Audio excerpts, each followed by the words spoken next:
ಯಾವ white collar ರಾಜಕಾರಣಿ ಭ್ರಷ್ಟಾಚಾರ ಇಲ್ಲ ಅಂತ ಹೇಳ್ಕೊಂಡು ಓಡಾಡ್ತಾ ಇರ್ತಕ್ಕಂಥ ಕಂದಾಯ ಸಚಿವರು ಇವತ್ತು 106 ಕೋಟಿ ಬೆಲೆ ಬಾಳ್ತಕ್ಕಂಥ ಸರ್ಕಾರಿ ಜಮೀನನ್ನ ನಕಲಿ ದಾಖಲೆಗಳನ್ನು ಸೃಷ್ಟಿ ಮಾಡಿ ಅವರ ಹೆಸರಿಗೆ ಖಾತೆಯನ್ನು ಮಾಡಿಸ್ಕೊಂಡಿದ್ದಾರೆ. ಯಾವ ಮೂಲ ದಾಖಲೆಗಳಲ್ಲಿ ಸ್ಮಶಾನ ಅಂತಿದೆ, ಯಾವ ಮೂಲ ದಾಖಲೆಗಳಲ್ಲಿ ಕೆರೆ ಮತ್ತು ಖರಾಬ್ ಅಂತಿದೆ, ಈ ಜಾಗಗಳಿಗೆ ಸಂಬಂಧಪಟ್ಟಂತ ದಾಖಲೆಗಳನ್ನು ತಿದ್ದುಪಡಿ ಮಾಡಿ 2001 ಮತ್ತು 2002ರ ಇಮಾಮ್ತಿ ಆಕ್ಟ್ ಅಂತೇಳಿ ಯಾವುದೋ ಒಂದು ಪೇಪರ್ ಅನ್ನು ಸೃಷ್ಟಿ ಮಾಡಿ ಮಾನ್ಯ ಕಂದಾಯ ಸಚಿವರಿಗೆ ಅರಿವಿದೆಯೋ ಇಲ್ಲೋ ಗೊತ್ತಿಲ್ಲ, ಯಾವುದೇ ಸ್ಮಶಾನದ ಜಾಗವನ್ನು ಮತ್ತು ಸರ್ಕಾರಿ ಕೆರೆಯನ್ನ ಯಾವುದೇ ವ್ಯಕ್ತಿಗಳಿಗೆ ಯಾವುದೇ ಅಧಿಕಾರಿ ಮಂಜೂರು ಮಾಡೋಕ್ಕೆ ಅಧಿಕಾರ ಇರಲ್ಲ.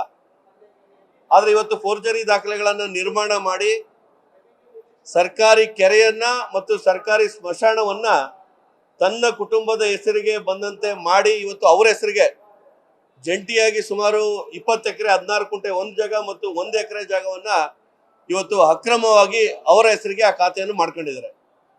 ಯಾವ ಖರಾಬ್ ಜಮೀನನ್ನ ಯಾರಿಗೂ ಕೊಡಕ್ಕಾಗಲ್ಲ ಅಂತ ಇದೇ ಕಂದಾಯ ಮಂತ್ರಿಗಳು ರಾಜ್ಯಾದ್ಯಂತ ಹೇಳ್ತಾ ಇದ್ರು. ಪ್ರತಿ ತಿಂಗಳು ಕೂಡ ನಾವು ರಾಜ್ಯಾದ್ಯಂತ ಸರ್ಕಾರಿ ಭೂಮಿಯನ್ನು ಉಳಿಸ್ತಕ್ಕಂಥ ಆಂದೋಲನ ಮಾಡ್ತಾ ಇದ್ದೀವಿ ಅಂತ ಮಾಧ್ಯಮಗಳಿಗೆ ಹೇಳಿಕೆಗಳನ್ನು ಕೊಟ್ಟು ಅಲ್ಲೋ ಇಲ್ಲೋ ಒಂದೊಂದು ಪ್ರಕರಣಗಳನ್ನ ಮಾಧ್ಯಮಗಳ ಮುಂದೆ ತೋರಿಸಿ ನಾನೊಬ್ಬ ಸರ್ಕಾರದ ಕೆಲಸವನ್ನ ಮಾಡ್ತಕ್ಕಂಥ ನಿಯತ್ತಿನ ಮನುಷ್ಯ ಅಂತ ಪ್ರೊಜೆಕ್ಟ್ ಮಾಡ್ಕೊಳಕ್ ಹೊರಟಿದ್ರು. ಇವತ್ತು ಅವರ ನಿಯತ್ತೇನು ಅನ್ನೋದು ಇವತ್ತು ಹೊರಗೆ ಬಂದಿದೆ. ಸರ್ಕಾರಿ ಅಧಿಕಾರಿಗಳನ್ನ ಯಾವ ರೀತಿ ದುರ್ಬಳಕೆ ಮಾಡ್ಕೊಂಡು ಇವತ್ತೊಂದು 30 ಪಾರ್ಟಿ ಸೈಟ್ ಇದ್ರೆ ಅವರು ಎ ಖಾತೆಯಿಂದ ಈ ಖಾತೆ ಮಾಡ್ಕೋಬೇಕಾದ್ರೆ ಒಂದು ಸ್ಪೆಲ್ಲಿಂಗ್ ಮಿಸ್ಟೇಕ್ ಇದ್ರೆ ಮಾಡಲ್ಲ. ಇವ್ರದೇ ಅಧಿಕಾರಿಗಳು, ಕಂದಾಯ ಅಧಿಕಾರಿಗಳು ಒಂದು ಸಣ್ಣ ಸ್ಪೆಲ್ಲಿಂಗ್ ಮಿಸ್ಟೇಕ್ ಇದ್ರೆ ಒಂದು 30 ಪಾರ್ಟಿ ಸೈಟ್ ಕೂಡ ಚೇಂಜ್ ಮಾಡಲ್ಲ. ಅಂಥದ್ದು ಮೂಲ ದಾಖಲಾತಿಗಳೇ ಇಲ್ಲದೆ 20 ಎಕರೆ 16 ಕುಂಟೆಯನ್ನ 1 ಎಕರೆಯನ್ನ ಯಾವ ಆಧಾರದ ಮೇಲೆ ಇವ್ರ ಹೆಸರಿಗೆ ಬಂತು? ಅದು ಕಳೆದ ವರ್ಷ ಇವ್ರ ಹೆಸರಿಗಿದೆ. ಹಂಗಿದ್ರೆ ಮಾನ್ಯ ಕಂದಾಯ ಸಚಿವರು ಯಾವ ರೀತಿಯಾದಂತ ಪ್ರಭಾವವನ್ನು ಬಳಸಿದ್ರು? ಕಂದಾಯ ಸಚಿವರು ಇವತ್ತು ಕಂದಾಯ ಅಧಿಕಾರಿಗಳನ್ನ ಬಳಸ್ಕೊಂಡು ತನಗೆ ಬೇಕಾದಾಗೆ ಜಮೀನುಗಳನ್ನ ದಾಖಲೆಗಳನ್ನ ತಿದ್ದುಪಡಿ ಮಾಡ್ಕೊಳ್ತಾರೆ ಅಂದ್ರೆ ಆ ಜಾಗದಲ್ಲಿ ಇರಕ್ಕೆ ಅವ್ರಿಗೆ ಯೋಗ್ಯತೆ ಇದೆಯಾ, ಅರ್ಹತೆ ಇದೆಯಾ?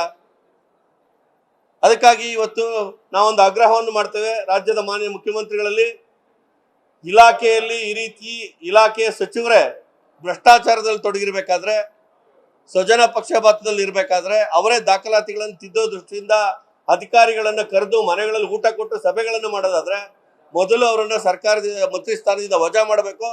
ನೈತಿಕತೆ ಇದ್ರೆ ಮಾನ್ಯ ಕೃಷ್ಣ ಬೈರೇಗೌಡರು ತಕ್ಷಣ ರಾಜೀನಾಮೆ ಕೊಡಬೇಕು ಅಂತಕ್ಕಂಥ ಆಗ್ರಹವನ್ನು ಮಾಡ್ತಾ ಅವರು ರಾಜೀನಾಮೆ ಕೊಡಲೇಬೇಕು. ಅದಕ್ಕೆ ಮುಂದಿನ ಹಂತದಲ್ಲಿ ಕಾನೂನಾತ್ಮಕ ಹೋರಾಟವನ್ನು ಕೂಡ ನಾವು ಮಾಡ್ತೇವೆ. ಮುಂದಿನ ಹಂತದ ಯಾವ ಹೋರಾಟವನ್ನು ತಗೊಳ್ಬೇಕು ಅಂತಕ್ಕಂಥ ತೀರ್ಮಾನವನ್ನು ಪಕ್ಷದ ಮುಖಂಡರ ನೇತೃತ್ವದಲ್ಲಿ ಚರ್ಚೆ ಮಾಡಿ ಇವರ ರಾಜೀನಾಮೆ ಕೊಡೋರ್ಗೂ ಬಿಡಲ್ಲ. ಮತ್ತು ಈ ಜಮೀನನ್ನು ಯಾವ ರೀತಿ ಸನ್ಮಾನ್ಯ ಮುಖ್ಯಮಂತ್ರಿಗಳು 14 ಸೈಟ್ಗಳನ್ನು ವಾಪಸ್ ಕೊಟ್ಟರೋ ಅದೇ ರೀತಿ 21 ಎಕರೆಯನ್ನ ಸರ್ಕಾರಕ್ಕೆ ವಾಪಸ್ ಕೊಡೋರ್ಗೂ ಕೂಡ ನಮ್ಮ ಹೋರಾಟವನ್ನ ಮುಂದುವರಿಸ್ತೇವೆ. ನಮಸ್ಕಾರ. ನ್ಯೂಸ್ ಫಸ್ಟ್ ನಿರ್ಭೀತಿಯಿಂದ ನಿಮ್ಮ ಪರವಾಗಿ.